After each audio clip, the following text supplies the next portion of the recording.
Emergence of a large number of varieties of English, each being different from the other, has raised a number of questions regarding codification and standardization of English.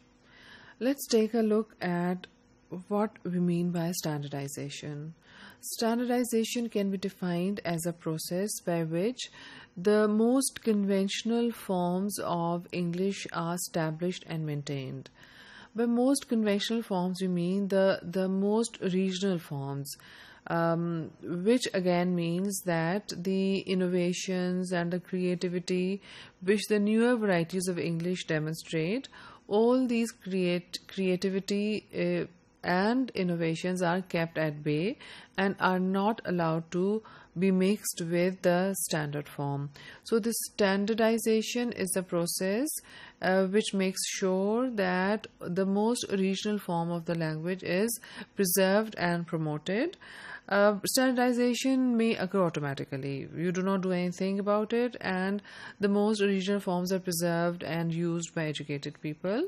Sometimes it occurs as an effort by members of a particular community to impose a particular dialect, of course, their own dialect, as a standard. So people sometimes make a deliberate effort to promote the dialect that their own community uses so that the language they use attains more prestige. Then we have codification. Codification is the method by which standardization is achieved. So codification, a standardization takes place through codification. 18th century was considered the most fruitful period in terms of codification of English, as lots of dictionaries were published in the 18th century.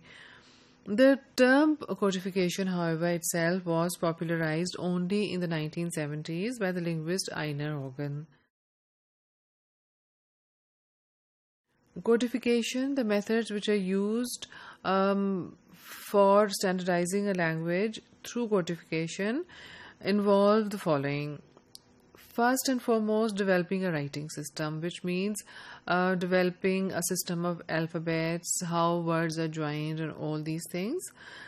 Then setting up official rules for grammar, prescribing grammar rules and making them available for general public in grammar books, orthography, spelling, like we have said many a time that more often than not, different spellings of a word are in use at any one time. Selecting, taking the decision as to which spelling should be codified and declared the official or the standard spelling. These decisions are made through codification, and also if there are different pronunciations possible of a certain word or a certain sound, decisions as to which pronunciation will be labeled as standard. All these decisions are made through codification and then documented. It also includes, because grammar rules are selected, prescribed, etc., they are made available to people, all the learners and general public, through the publishing of grammar textbooks, also dictionaries for easy access to the vocabulary and their meaning, etc., and also usage guidelines. For example, if there are different forms possible for expressing one function and vice versa, which is considered standard and which is better than the other. So all these decisions are made through codification. Then codification also in a way decides which variety will be selected as a standard. English is said to have a lot of financial opportunities linked with it, and living in Pakistan, we can easily understand what it means. The variety which is selected as the standard, of course, everybody would like to learn that language, and the same variety will be taught in schools and used at all levels. School, university will be used in the education system, etc., which means so many books are being published, publishers making a lot of money, and then if that particular variety is being taught, the teachers being hired for teaching that particular variety, or the teachers who are proficient in that variety being given importance, etc. And then also testing system. For example, we see many students who want to continue their studies in English speaking countries take English language tests, IELTS, TOEFL. So that is also a lucrative business. So all these things make English an extremely profitable business in the outer expanding circle countries particularly. So we see there's some sort of competition among these different varieties of English, American, British, Australian for capturing a market for themselves. In most of the outer circle countries, either British or American, English is favored. But now, after Australian English being codified, many Pacific countries, Australian English is also considered for being selected as the standard English in that particular region. Standardization and codification also have their own concerns, or many concerns are linked with standardization and codification.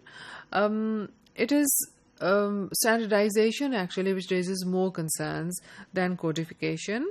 Concerns like language status, for example, what will be the status of the language which is being selected as the standard language, the variety which is selected as the standard language, or when there is a question of selecting one language from many different languages, so what will be the status of the languages which are not selected as the standard or the official languages. So we have concerns about the status of other languages or varieties.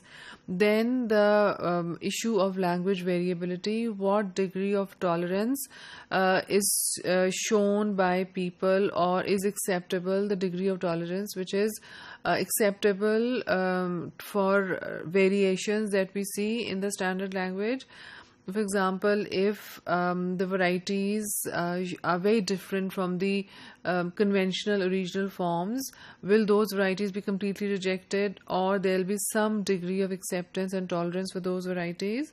And then, of course, language ideology, people's attitudes, beliefs, feelings towards a certain language. So when you talk about standardization, all these concerns are raised, and standardization becomes a little problematic. Compared to that, codification has its concerns, but these concerns are more concrete. You can address them, and they're also limited. For example, one is the recognition of creativity and innovation.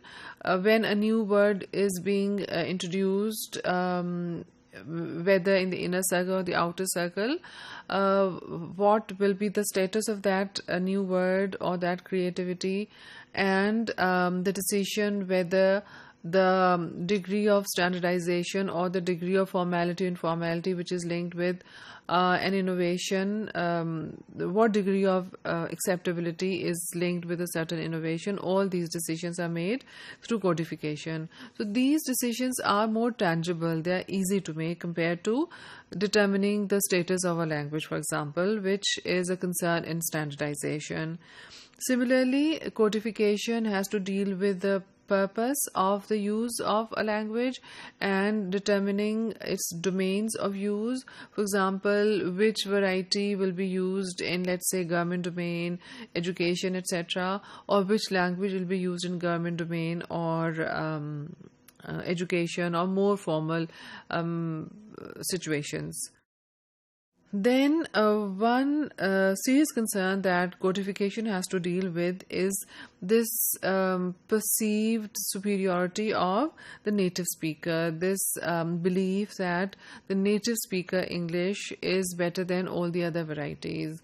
So when it comes to taking these decisions, to what degree native speaker norms will be added in the codification of different language elements, or what will be the status of the native speaker norms compared to the regional norms, etc. All these decisions are made through codification.